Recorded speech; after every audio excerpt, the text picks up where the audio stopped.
Join me on this episode on the books of my life. Today, I'm going to be continuing with the story that I had already told. These are real life stories, so if you're interested to listen more of the stories, please go ahead and support me by subscribing to this channel and go ahead and comment. I want to hear your comments. I want us to have an interaction. Thank you. Alright, don't forget to give me a thumbs up so that other people will also see this video. Thank you. Okay, going forward, I was so lucky. On the second term, the school had resumed, and then we heard that it was announced that the classes were going to be divided.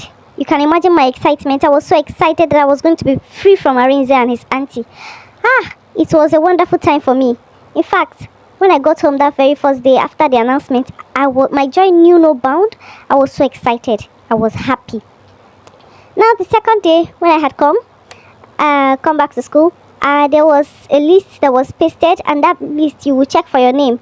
So there, I went forward to check for my name. I was happy that I was free from Arinze. Luckily for me, I was posted to another class where I was free from Arinze. Now, I entered my new class. It was a completely new building. I was happy.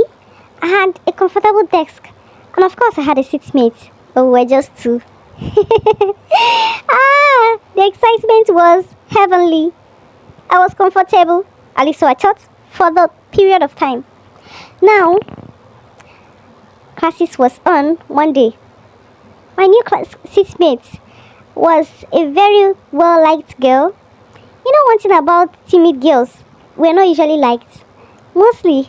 In fact, from my growing up days, I can tell you for free that I was not really the fun of people. People didn't really like me like that. Maybe because I was shy and timid. But my seatmate was a total opposite of me. Everybody liked her. And she was made the class monitor. Wow, I was so excited that I was seated close to the class monitor, and she was a girl. So I didn't feel the need to be intimidated. One day, I felt her hands on my laps. When I felt her hand, I just moved my laps, and then her hand followed suit, and I moved again. And then she struggled her shoulder. She was, disappointed. But I know that day my name was written down among the noisemakers, and I was flogged for making no noise. It was painful, but I could take it. But the most painful part was that it continued. When I moved my leg again, she continued. After the first event of which I moved my laps, it stopped. Pressures came later on, and they continued their normal business. And you know what I mean by their normal business. Well, I still did not report to anyone. I could tell you that I was just being intimidated. The first time was a lesson. She could write my name in the names of noisemakers at any point and not even feel sorry for me.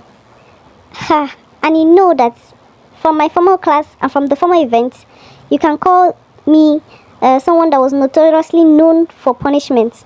So, subsequently, when I became her classmate, I was hoping for something better, only to find myself being mentioned among the noisemakers still yet again. So, I went home. The next day, I came back to school, hoping for a brighter day. And the same thing happened again. On this day, she just pushed my laps like it was her right, and tried to put her hands under my skirt, and I had to shift. I practically sat outside the desk so that she would not put her hands under my skirt again. And that made her to write my names among the list of noisemakers yet again.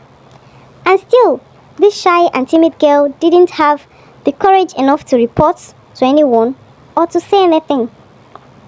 Now, this continued, and it was becoming a thorn in my flesh. She was becoming a thorn in my flesh, and school was becoming a nightmare for me. I literally started hating school. I was like, this was too much for me. But yet again, I couldn't talk.